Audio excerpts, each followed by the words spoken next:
할렐루야. 네, 말씀을 읽는데 갑자기 눈물이 펑 나네요.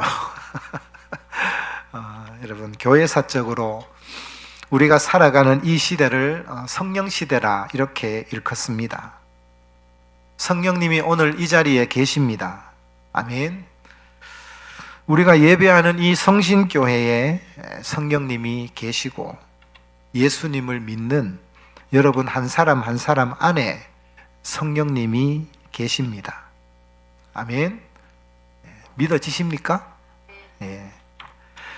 그렇다고 하니 믿어야 하기는 한데 느껴지지 않을 때가 많습니다. 그죠? 성령님이 정말 내 안에 계시는가? 성령님이 계시는데 내 인생 왜 이리 고달파? 이런 생각이 들 때가 있습니다. 여러분, 성령님의 존재를 부정하는 사람은 없습니다. 그렇다고 성령님에 대해서 또 분명한 이해와 기준을 가지고 믿는 사람들 역시 그리 많지 않습니다. 성령님의 사역이 우리가 상상하지 못할 만큼 크고 광대한데도 불구하고 아주 일부분만 성령님이 하시는 일이라고 성령님의 사역을 축소하는 경향이 있습니다. 우리는 성령님의 사역을 다 알 수도 없고 이해할 수도 없습니다. 그러니 완벽하게 설명한다는 것은 불가능합니다. 하지만 성령님이 누구인지, 성령님이 무엇을 하시는지, 성령님의 주된 사역이 무엇인지, 우리는 성령님의 본질에 대해서는 우리는 기본적인 것은 알고 있어야 됩니다. 성령님의 본질에 대해서 가장 잘 드러나 있는 말씀이 요한복음입니다. 우리는 요한복음에 나타난 성령님에 대해서 오늘 살펴보려고 합니다. 요한복음 13장부터 17장까지를 우리가 고별담화라고 합니다. 꽤 길죠. 13장, 14장, 15장, 16장, 17장 5장이에요. 고별담화입니다. 오늘 본문인 이 14장은 예수님의 고별담화 가운데 한 부분입니다. 여러분, 고별담화가 무슨 뜻일까요? 말 그대로 떠나기 직전에 남기는 마지막 가르침과 당부의 말씀입니다. 13장을 보면 이 예수님의 고별담화 장소가 유월절 만찬장임을 알 수 있습니다. 예수님은 제자들과 함께 유월절 식사와 함께 떡을 나누어 주시면서 이것은 내 몸이니 받아 먹으라 이렇게 말씀하셨습니다. 그리고 잔을 가지고 축사하시고 이 잔은 많은 사람을 위하여 흘리는 내 피니 받아 마시라 이렇게 말씀하셨습니다. 식사 후에는 예수님께서는 수건을 허리에 두르시고 제자들 한 사람 한 사람 빠짐없이 발을 씻어 주셨습니다. 그 후에 제자들과 함께 감람산으로 가셔서 기도하신 후에 대제사장들이 보낸 그 하수인들에 의해서 잡히시고 이들에게 끌려가 십자가에 못 박혀 죽으셨습니다. 그러므로 이 고별담화는 예수님께서 십자가를 앞두고 제자들에게 마지막으로 남기신 말씀입니다. 우리가 읽은 이 본문 앞부분은 예수님께서 제자들을 향해 이제 나는 너희를 떠나가야 된다 이렇게 말씀합니다. 2절 말씀을 보면 내가 너희를 위하여 거처를 예비하러 가노니 이렇게 말씀합니다. 12절에 보면 내가 아버지께로 감이라 이렇게 말씀합니다. 여러분, 사람이 헤어지는 것은 결코 쉬운 일이 아니에요. 많이 아픕니다. 마음이 아픕니다. 장례식장에 조문을 하다 보면 너무 이른 나이에 사고나 병으로 유명을 달리하는 경우를 보게 됩니다. 한 2년이 되었습니다. 저희 고종 사촌 동생이 암투병을 하다가 죽었습니다. 제가 딱 2년 전 4월 달입니다. 조문을 했습니다. 아이가 셋인데요. 제일 큰 아이가 중학교 2학년 딸이었어요. 가보니. 그 밑에 아들이 초등학교 6학년. 그 밑에 아들이 하나 더 있었어요. 그놈이 이 아이들을 두고 이렇게 죽어갈 때 얼마나 마음이 그랬겠나 하는 그런 생각이 들었습니다. 상복을 입고 앉아있는 이 모습이, 아이들의 모습이 너무 안타깝고 애처로웠습니다. 한참 아빠의 손길이 필요한데 그 빈자리가 너무 클 것을 생각하니 마음이 아팠습니다. 지금 예수님과 헤어져야 하는 제자들의 마음도 어쩌면 이와 비슷하지 않았을까요? 예수님께서 떠나신다고 하니 제자들의 마음이 무너져 내립니다. 두려움과 혼란이 엄습해 옵니다. 제자들은 모든 것을 버리고 예수님을 따랐습니다. 예수님에게 자신의 운명을 걸었습니다. 그런데 이루어 놓은 것은 아무것도 없는데 예수님이 지금 떠나가신다 이렇게 말씀하고 있으니 이들의 마음은 얼마나 심란했을까요? 이때 예수님은 놀라운 약속을 해주십니다. 그 약속의 말씀이 18절 말씀이죠. 우리 같이 한번 읽어볼까요? 18절 시작. 내가 너희를 고아와 같이 버려두지 아니하고 너희에게로 오리라. 두려움과 혼란 가운데 있는 제자들에게 우리 주님은 내가 너희를 부모가 없는 고아처럼 버려두지 않겠다 이렇게 말씀합니다. 그리고 너희에게로 내가 다시 돌아오리라 이렇게 말씀하죠. 여러분, 부모가 일찍 죽으면 남겨진 아이는 고아로 살 수밖에 없습니다. 부모님의 보호나 보살핌을 받지 못합니다. 자기 스스로의 힘으로 삶을 개척해 나가야 합니다. 얼마나 힘이 든지 모릅니다. 제가 잘 아는 권사님이 자신이 어렸을 때 아버지가 고아원을 운영했습니다. 그래서 고아들과 함께 생활을 했다고 했습니다. 권사님의 말에 따르면 고아들의 특징이 있대요. 고아들의 특징 두 가지인데요. 하나는 고아는 울지 않는답니다. 아무리 어려운 일이 있어도 울지 않는데요. 그게 생존의 법칙이랍니다. 울면은 다른 아이들로부터 그냥 집단적으로 따돌림 당하기 때문에 약한 모습을 절대로 보여서는 안 된다. 그래서 아이들도 아주 어린데도 불구하고 울지 않는답니다. 두 번째는요, 식탐이 말도 못할 정도로 강하대요. 분명히 많이 먹어서 배부른데도 불구하고 배가 터지는데도 계속 먹는답니다. 그건 왜 그럴까요? 채울 수 없는 사랑의 결핍 때문입니다. 채워지지 않는 사랑의 결핍을 무엇으로? 음식으로, 그렇게 폭식으로 이어진다고 합니다.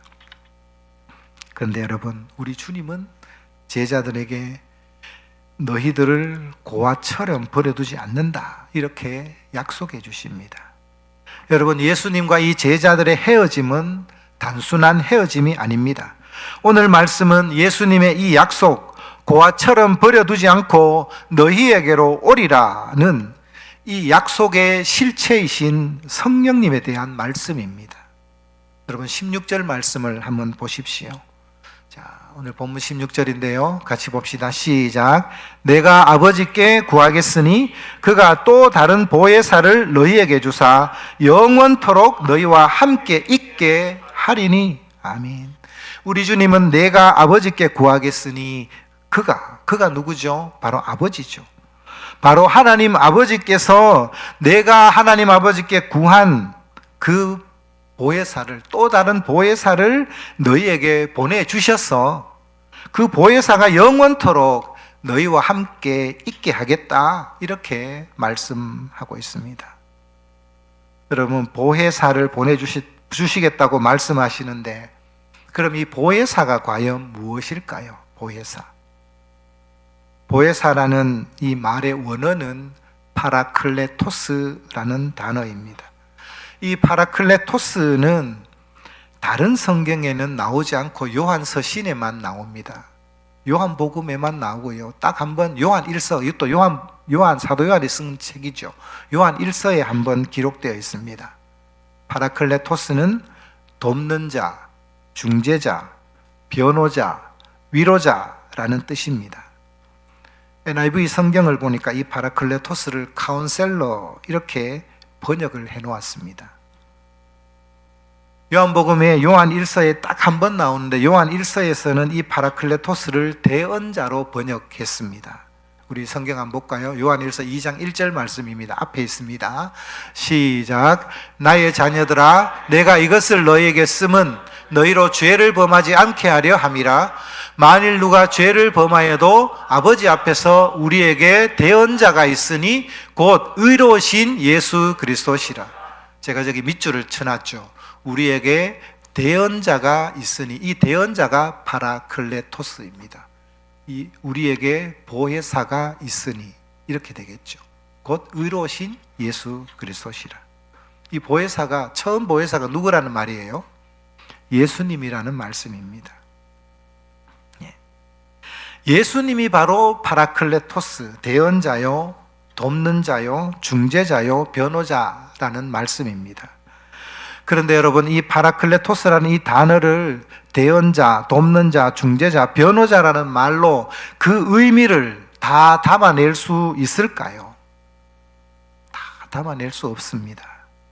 보혜사이신 우리 주님이 하신 일을 이 몇몇 단어로 다 표현할 수가 없습니다.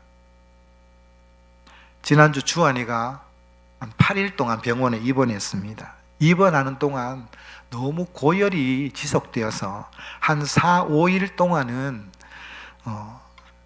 정성윤 집사하고 그 할머니가 번갈아 가며 이렇게 아이를 돌봤는데요, 24시간 케어해야 돼요.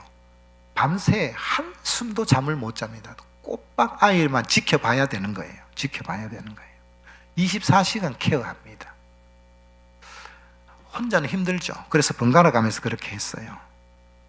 주한이 같은 저런 어린 아이는 엄마나 할머니 같은 이런 보호자가 없으면 생존 자체가 불가능합니다.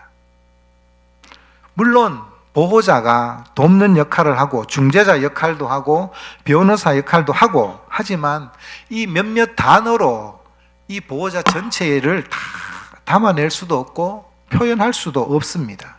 여러분, 이것이 파라클레토스입니다.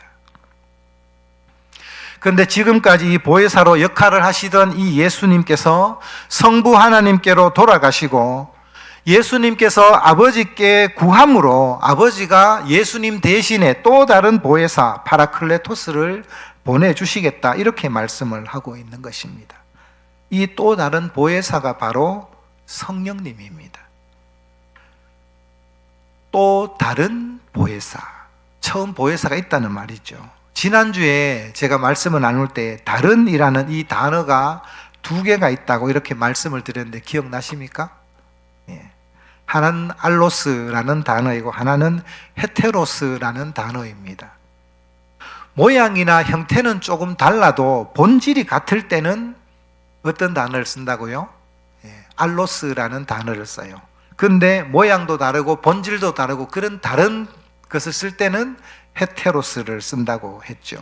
그러면 오늘 본문에 또 다른 보혜사라고 하죠. 이 다른은 알로스를 썼을까요? 헤테로스를 썼을까요?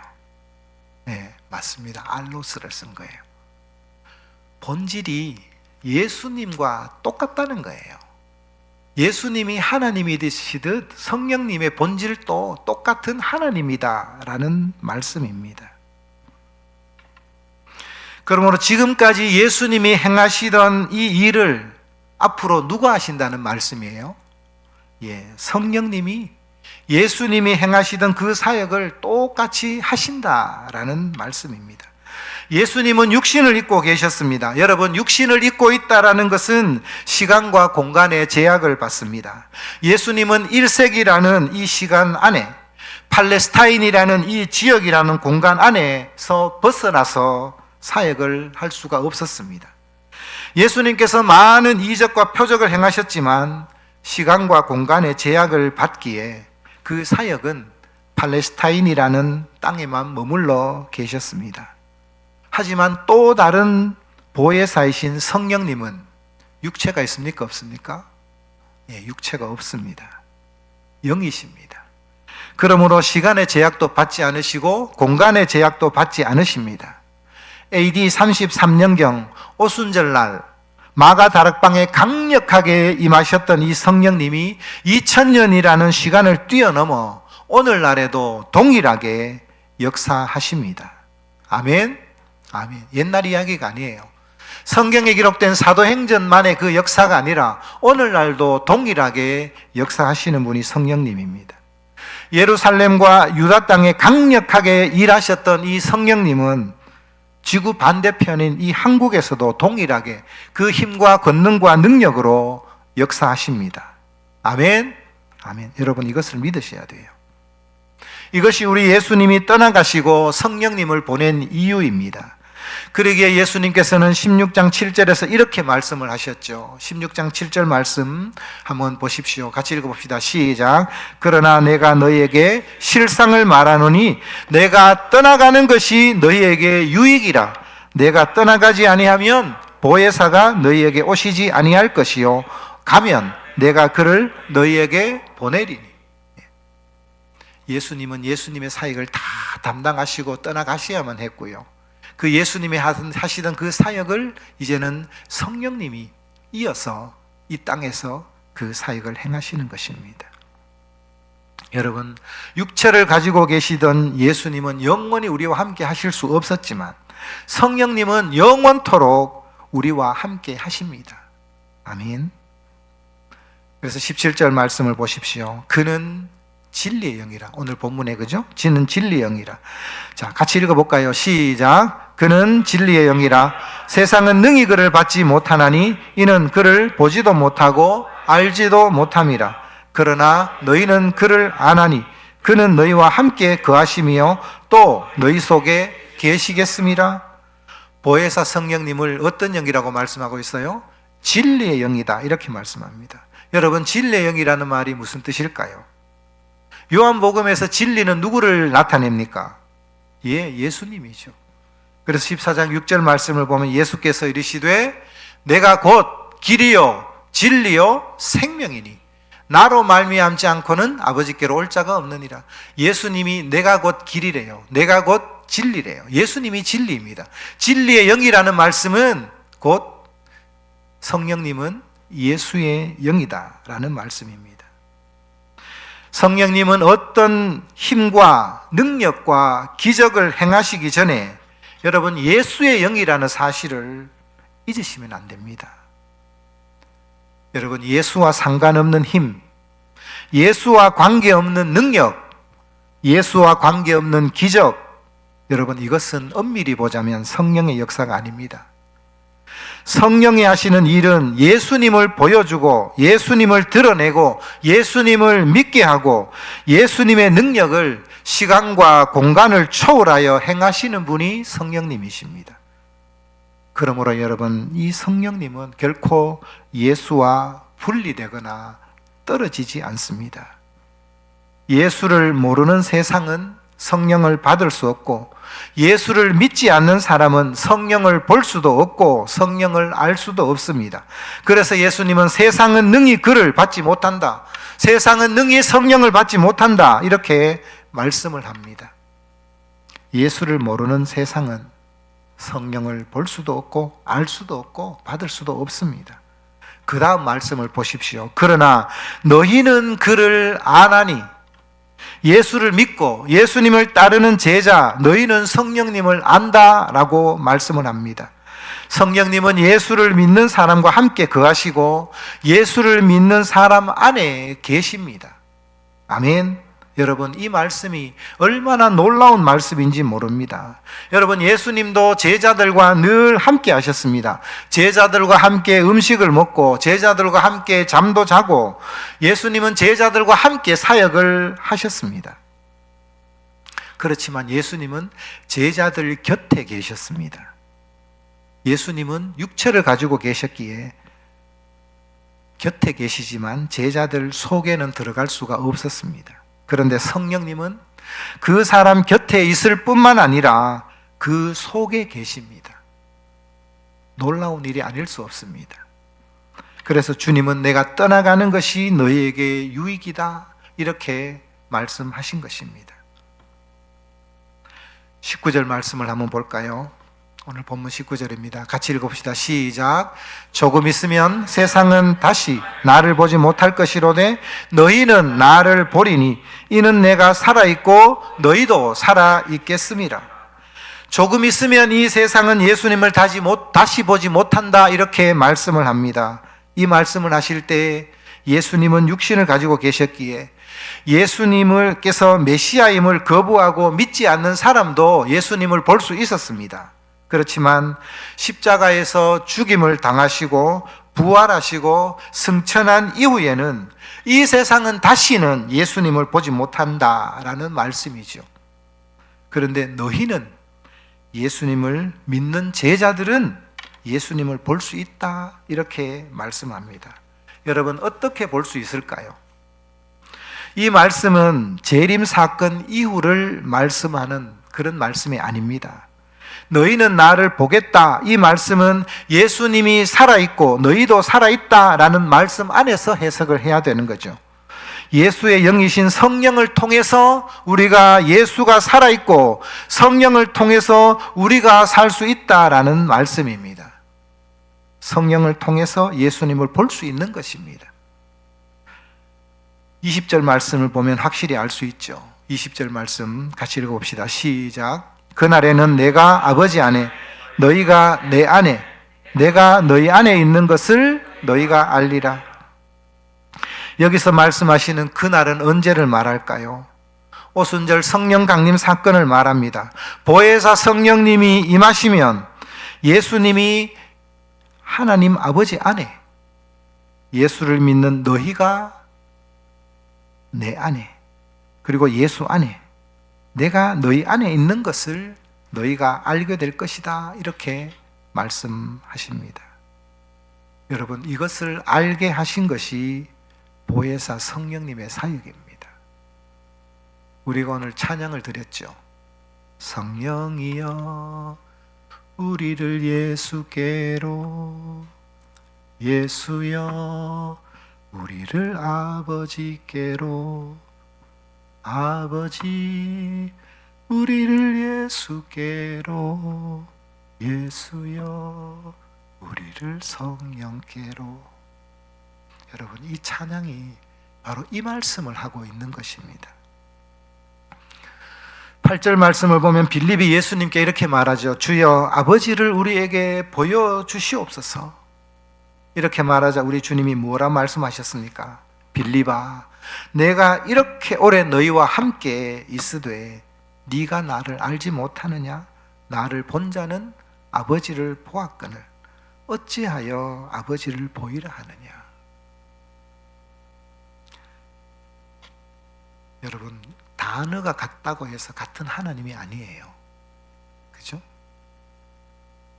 우리가 이슬람은 하나님을 뭐라고 불러요? 알라라고 하죠. 알라흐. 고대 성경에서 하나님을 엘로힘이라고 하지만 그냥 하나님을 엘이라고 합니다. 엘. 같은 단어입니다. 단어는 같은 단어예요. 그렇다고 이슬람이 섬기는 알라가 우리가 섬기는 하나님이 아니죠. 어떻게 하나님을 우리가 제대로 믿을 수 있고 볼 수 있을까요? 누구를 통해서? 예수님을 통해서 하나님을 봐야 되는 거예요. 예수 없는 하나님은 우리가 섬기는 하나님이 아닙니다. 이것을 우리가 분명히 알아야 돼요. 그죠? 그러면 유대교가 섬기는 하나님과 우리가 섬기는 하나님이 같은 하나님일까요? 아닙니다. 왜? 유대교는 예수님을 인정하지 않습니다. 메시아로 인정하지 않습니다. 예수를 통해서 보는 하나님만이 참 하나님인 거예요. 그래서 우리는 하나님을 믿으라고 말하지 않고 누구를 믿으라 그래요? 예수를 믿으라고 하는 겁니다. 예수님을 통해서 본 하나님이 참 하나님이십니다. 예수를 통해서 아버지를 보고 성령을 통해서 예수를 볼 수 있고 성령을 통해서 예수님이 행하신 일을 우리가 할 수 있는 것입니다. 그래서 예수님이 12절 말씀에 이렇게 말씀하고 있죠. 제가 이 말씀 굉장히 좋아하는 말씀입니다. 우리 같이 한번 읽어볼까요? 시작. 내가 진실로 진실로 너희에게 이르노니 나를 믿는 자는 내가 하는 일을 그도 할 것이요 또한 그보다 큰 일도 하리니 이는 내가 아버지께로 감이라. 여러분, 이것이 무슨 말씀입니까? 내가 가면 나를 믿는 모든 자에게 보혜사 성령을 내가 너희에게 보내줄 텐데 예수의 영인 이 성령의 능력으로 예수님이 하시던 그 모든 일을 그도 할 수 있다라는 거예요. 그도 할 수 있다. 내가 하는 그 일보다 더 큰 일도 하겠다. 이렇게 말씀을 합니다. 성령님은 육신에 매여 있지 않기에, 시간과 공간을 초월하기에 예수님보다 더 큰 일도 할 수 있다는 말씀입니다. 성령님과 함께 거하며 예수의 영이신 성령님이 내 안에 계심으로 예수님이 행하셨던 이 모든 일을 행하고 예수님보다 더 큰 일을 행하는 그런 저와 여러분이 되기를 축복합니다. 그런데 여러분, 이 말씀 가운데 우리가 한 가지 오해해서는 안 됩니다. 예수님께서 행하신 그 십자가 대속의 죽음은 우리가 하는 게 아니에요. 큰 일을 한다고 해서. 이 일은 오직 누구만 할 수 있는 일이에요? 예수님만이 하실 수 있는 그 일이에요. 예수님만이 하는 예수님의 고유 사역입니다. 이것은 우리가 결코 할 수 없는 일입니다. 그 외의 것은요, 우리가 성령의 능력을 공급받으면 예수님이 행하셨던 그 모든 일을 우리가 다 할 수 있다라는 것입니다. 다른 것은 성령 안에서 주님이 다 허용하셨고 열려 있습니다. 여러분, 그러므로 우리가 성령의 능력을 제한해서는 안 됩니다. 그럼 우리가 이렇게 질문을 던질 수가 있습니다. 그런데 왜 오늘날 교회 안에 이 성령의 능력이 나타나지 않을까요? 사도행전을 보면 제자들이 이런 놀라운 능력을 행했습니다. 여러분, 사도들 뿐만 아니죠. 집사도 이런 능력을 행했습니다. 그렇죠? 예. 사도행전 8장을 보면 빌립이 사마리아에서 전도를 합니다. 그런데 빌립이 말로만 전도한 것이 아니에요. 6절 말씀을 보면 무리가 빌립의 말도 듣고, 그 다음에 중요해요, 행하는 표적도 보았다. 이렇게 말합니다. 행하는 표적도 분명하게 말씀합니다. 빌립의 말도 듣고, 여러분, 복음을 전하기 위해는 말로 복음을 전해야 됩니다. 맞습니까? 예. 그런데 거기에 뭐가 나타나야 돼요? 성령의 능력과 표적이 나타나야 되는 것입니다. 빌립이 행한 표적들을 보면 많은 사람에게 붙었던 귀신이 떠나가고 중풍병자와 못 걷는 사람이 낫게 되는 그런 역사가 일어났습니다. 그리고 8절의 마지막 결론이 뭐냐? 그 성에 큰 기쁨이 있었더라. 그 성에 큰 기쁨이 있었더라. 여러분, 이것이 성령의 역사입니다. 예수님이 행하셨던 그 놀라운 역사가 그대로 일어났습니다. 여러분, 이것은 빌립의 능력이 아닙니다. 누구의 능력이죠? 성령의 능력입니다. 여러분, 그렇다면 이런 성령의 능력이 나타나는 비결이 무엇일까요? 오늘날 우리에게는 왜 이런 능력이 잘 나타나지 않을까요? 오늘 본문 마지막 절을 보면 그 이유를 알 수 있습니다. 그리고 그 비결을 알 수 있습니다. 21절 말씀을 우리 같이 읽어볼까요? 시작.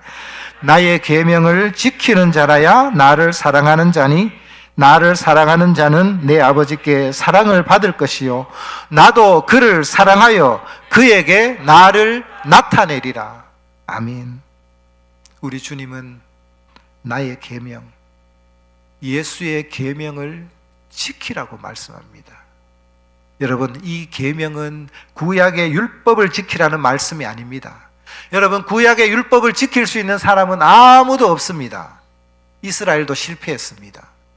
그 율법을 다시 지키라는 말씀이 아니에요. 예수님은 나의 계명을 지키라고 말씀하고 있습니다. 나의 계명. 그렇다면 여러분, 예수님의 계명은 뭘까요? 예수님을 사랑하는 것입니다. 다른 게 없어요. 예수님을 사랑하는 것. 여러분, 예수님을 사랑하면 아버지의 사랑을 받을 것이요 예수님도 그를 사랑하여 그에게 나를 나타내리라. 이렇게 말씀합니다. 예수님이 나에게 사랑으로 다가오고 예수님의 능력이 나를 통해서, 성령을 통해서 드러나게 되는 것입니다. 여러분, 예수님의 계명은 굉장히 단순합니다. 예수님을 사랑하는 것입니다. 예수님을 사랑하는 것이 성령님의 강력한 역사를 불러일으키는 비결입니다. 여러분, 예수님을 사랑하십니까? 말 말고요. 늘 우리는 부족함을 느끼죠. 여러분, 성령의 능력은 산에 올라가서 나무 뿌리 잡고 부르짖는다고, 나무를 뽑아낸다고 되는 일이 아닙니다. 여러분, 오해하지 마십시오. 그렇게 기도하지 말라는 말씀이 아니에요. 내가 부르짖고 나무 뿌리를 뽑는 것, 그 근본적인 이유가 뭐냐는 거예요. 내 욕심을 이루기 위해서 내가 나무 뿌리를 뽑아내느냐, 아니면 예수님을 사랑하기 때문에 그 나무 뿌리를 뽑느냐가 중요한 것입니다. 예수님을 사랑함이 없이, 예수님의 말씀에 순종함이 없이 여러분 아무 소용이 없습니다. 가끔 능력을 받을 수가 있습니다. 그러나 그런 능력은 변질되고 맙니다. 어쩌면 그 받은 능력 때문에 그 사람이 망하게 되는 경우가 있습니다. 예수님을 사랑함으로 내 안에 예수님이 계시고 예수님이 내 안에 있고 예수님 안에 하나님이 계심을 보고 이 놀라운 연합의 신비를 우리가 맛보고 누릴 때 여러분 성령님의 역사가 나타납니다. 여러분 이것이 성령 충만한 삶입니다. 여러분 이런 사람에게 성령님이 역사하십니다. 마귀는 늘 우리에게 어떤 공격을 하느냐, 우리를 분주하게 만듭니다. 우리의 마음이, 우리의 시선이 예수님을 향하게 하는 것에서 벗어나게 해요. 그게 마귀의 전략이에요. 왜? 우리의 시선이 예수님에게 향하고 있으면 여러분 기적이 일어납니다. 성령의 역사가 일어납니다. 그런데 우리는 자꾸 우리 시선이 다른 데 빼앗기는 거예요. 우리의 눈길이 빼앗깁니다. 재미에 빼앗기고 일에 빼앗기고 이성에 빼앗기고 돈에 빼앗깁니다. 우리의 마음을 앗아가는 것들로부터 우리는 우리의 마음을 잘 지켜야 되고 내 안에 계시는 그 예수님을 더 사랑해야 됩니다. 더 사랑해야 됩니다. 이럴 때 놀라운 역사가 일어납니다. 이런 사람에게 성령님이 역사하고 이런 교회에 성령님이 역사가 일어나고 성령님의 기적이 일어납니다. 여러분, 우리는 이 세상에서 제일로 우리 예수님을 사랑하는 그런 저와 여러분이 되기를 축복합니다. 저에게도 예수님에게 대한 그 사랑을 자꾸 빼앗으려는 것들이 있어요. 손주가 너무 예뻐요. 어떨 때는 예수님을 바라보면서 막 기뻐해야 되는데 손주 얼굴을 바라보면서 기뻐할 때가 많이 있습니다. 우리가 이런 마음들을 우리가 물론 손주 이뻐해야 되죠. 그러나 예수님보다 더 사랑해서는 안 되는 거예요. 내 아내나 내 자식도 마찬가지예요. 그렇죠? 우리가 마음이